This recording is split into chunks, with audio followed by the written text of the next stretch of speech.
hours. Let's bring in Tousi TV founder Mahyar Tousi. He escaped Iran to the UK as a teenager, but his father is still stuck there, and he hasn't seen him in, I think, a couple of decades. Mahyar, thanks for being with us.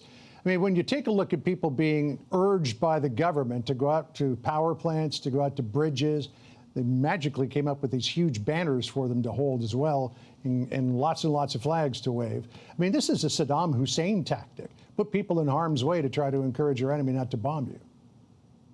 Yes, it is. But let's not forget that when we say Iranians are currently creating a human chain or whatever, it doesn't represent the Iranian people, because these are members and families and relatives of the Islamic Revolutionary Guard Corps. That's where you also see a small crowd every time we see one of the power plants, for example. But it is still a good point to be made, because they are still, technically speaking, human beings and civilians, because not everybody who's currently outside is holding a gun.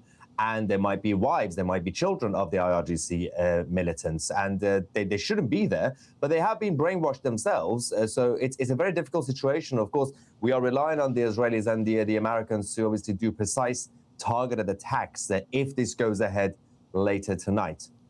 Right, and we did see a child, looked like they were about 4 or 5 years old there in the crowd. You know, this is a historically brutal regime that doesn't blink twice about executing its own people, whether en masse or individually. After the protests in January, a number of protesters were seized.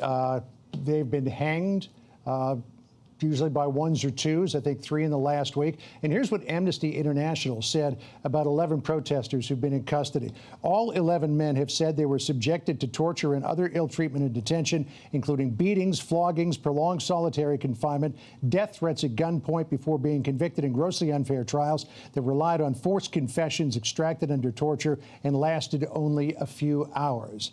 But I mean, that's the hallmark of this regime going back 47 years.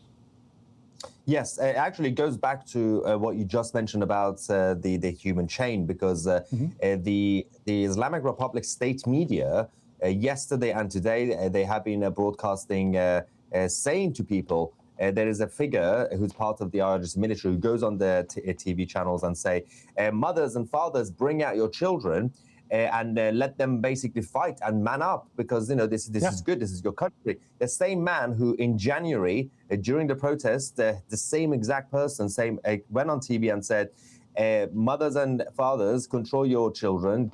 Don't let them protest for freedom and democracy. Whatever happens to them, it's on you. And you mentioned, of course, the human rights issues when it comes to the political prisoners and how they do arrests.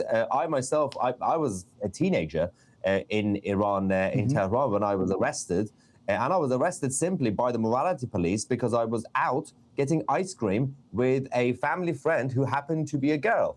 And we had to pretend that we are cousins, so technically relatives, to get out of it. And they still basically, you know, they still do their usual bit of torturing, even though I was only probably about 14 years old. They still beat you up and everything else. And they don't really hold any regard to legality or the rule of law, because the trials that they have is a kangaroo court, 5 minutes, with absolutely no evidence, no witnesses. And so all these people who've been protesting in January and have been arrested and now they're confessing, even if they didn't confess, there was no way to find out exactly who did what. And they're all being charged with, for example, oh, you went to that police station and you did exactly this and you killed a police officer. There was no evidence because it was completely chaotic.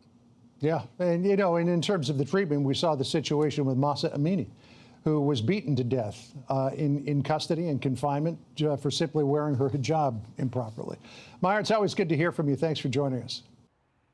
Be sure to like and subscribe for all the Fox News latest on YouTube, and catch full shows streaming now on Fox One.